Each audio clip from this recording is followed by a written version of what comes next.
What is going on, everybody, and welcome back to another episode of Random Album Reviews. This is a segment on my channel where I spin a wheel on my phone that selects a letter, and I go out to my very large vinyl record collection and select an album. And I've been really having a lot of fun doing this series, talking to you guys about various albums in my collection, and just giving you kind of an idea of another form of media that I enjoy that I feel like helps me grow in the way that I perceive art because, being analytical of music is different, but also similar to the way that you can be analytical of film. And I love like these two very different forms of art and like how to approach them. And I play some musical instruments. I'm not like the most scholarly person when it comes to musical theory, but I just love music. It's been a part of my life for forever, and so I really enjoy doing this series. And as usual, up on the screen right now is a wheel. It is spinning, and it is going to tell me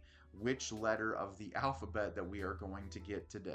So the wheel has landed on O, which is a letter that we have landed on before. So I'm going to do something a little bit different today. I'm going to go out there and select something, but I have in mind something that I want to do today, and I think it'll be a fun switch up. So, like I said before, I have a very large record collection of a ton of different artists, but I also have a very large collection of soundtracks.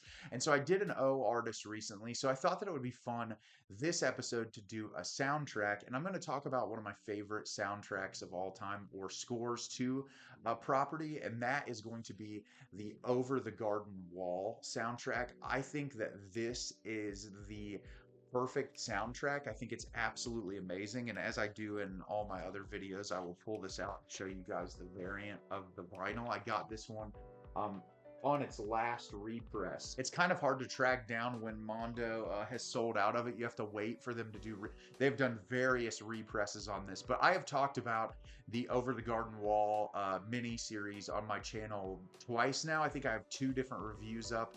I talked about it the initial time that I watched it, and I discussed it again because I think it is a perfect mini series. I think it is one of the most incredible pieces of animated art ever created. And there's a multitude of reasons for that. But one of the biggest reasons is the soundtrack. I think the soundtrack is absolutely incredible. It's done by a group called the Blasting Company.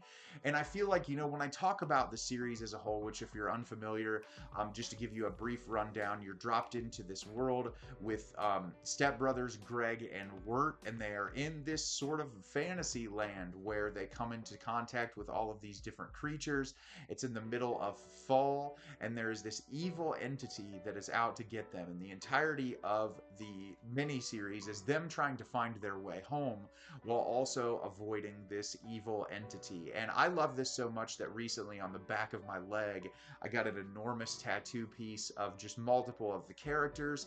And I just think that there's something so wholesome and incredibly endearing about the show, especially when it comes to chosen family, the relationship between chosen family and the people you run into in your lives. I think that it really showcases love between family in a very beautiful way, just very emotionally poignant and resonant. And I feel like every time I watch it, I get something new out of it. And I also love how the series completely and totally radiates fall. It really just feels like that time of year, and I love watching it around September and October. But a large part of that too is the music to it, and I feel like the prelude to the series really gives you a perfect idea of how the music sort of carries you along. There's a lot of beautiful piano medleys in this that I think really just kind of carry the show episode to episode, but there's also a lot of really great utilization of different varying instruments, whether that be like there's a big band horn piece in this where they're on this riverboat and there's like saxophone and trombone played, and it's just incredibly energetic and lively and really gives you an amazing feel to that scene in the episode. But then you'll get a contrast of like woodwind instruments or just like lighter, airier sounds that can create a sort of eerie ambiance. There's also really great drum work in this that I feel like is very sort of bombastic, and when the energy gets very horrific in certain scenes, because there's a lot of peril and suspense in this series, and I feel like they know just when to utilize specific instruments to accompany that tone and mood brilliantly that the show is trying to convey. And that's what I love so much about it. And there's a lot of instrumentals in this, but there's also a lot of really incredible vocal performances from the actors in this. One of the cutest songs in the entire soundtrack is "Potatoes and Molasses," which comes in a super fun episode where they stumble, Greg and Wirt stumble upon this school for animals. And there's a couple of really great songs in there. "Potatoes and Molasses" is great, but there's also the school teacher, Mrs. Langtree, sings about her struggling relationship with her former partner who ran off on her. And it's brilliantly written. There's so many songs in this that just get stuck in my head over and over again. There's like really silly ones, like they go to a bar one night and this guy, the highwayman, sings this song, and it's completely out of nowhere, and the song is written in a way that it plays for almost a comedic punch. And that's what I like about this. The music really just helps carry the emotional roller coaster that this show is, because it does have really amazing dramatic beats, but it's also incredibly funny, and it's also really horrific in moments. And I think that the music is just cued in at the very perfect moment each and every time. And I'm not going to go through the list of every single one of these songs because it's a very long soundtrack and it has a lot of varying music that, like I said, is cued in perfect moments. But what's so great about this is even if I'm not watching the series, I can turn this on and listen to it, and it immediately drops me back into that world. And I think that's just a testament to a great soundtrack or score to a property, is when you haven't watched it in a while and it can immediately draw you back into that world. And I think that's what's so remarkable about the Over the Garden Wall soundtrack. And I'm really upset because last year, I think it was in LA or somewhere in California, the Blasting Company actually did a performance of all the songs on this. And I think a lot of the cast members came to be a part of it.